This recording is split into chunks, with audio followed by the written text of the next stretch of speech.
spent that 3 years sleeping on the streets, staying at different friend houses, and sure no family had to live like that.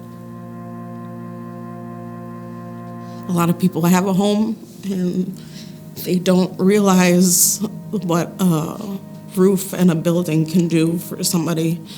It's something that's taken for granted. I know it was something that I took for granted until I didn't have that security anymore. Nobody should have to live like that, especially if they have kids, but anybody in general should not have to go through that. And to be trying so hard and to be working 2 jobs and still get nowhere was hard. It was very hard. Today, right now, I have 15 families in motel right now waiting for apartments to open up because we're so low on affordable housing in our area. There's such a shortage. A granted eviction will stay on your record for at least 10 years. If you come through the Conflict Resolution Center and we are able to work something out, it can drop off as fast as 18 months. Ideally, we'd love to even get and talk to landlords and tenants before an eviction even has to be filed, before anybody comes to the courthouse. Let's see if we can get out in the community and resolve these issues without having to tarnish somebody's record for even that 18 months. I think it's really been helpful to bring together partners who maybe we haven't talked before, but we realize we each kind of play a role in preventing evictions and in the housing kind of issue. So I think that's been huge, just to have that collaboration and kind of understanding the problem here locally.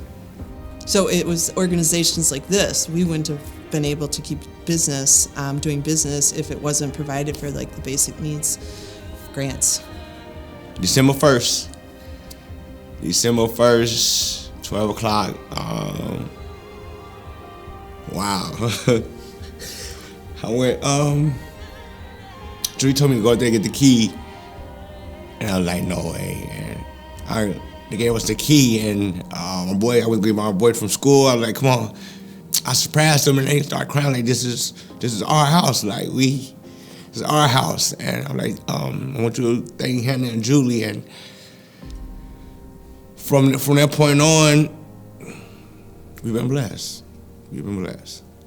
To see my boys not only happy because they had their own rooms, but because they had a room and a bed, that was amazing.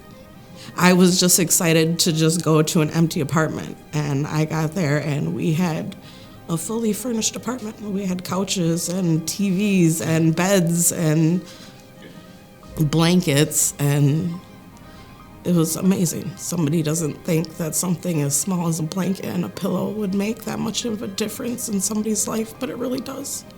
It really, really does.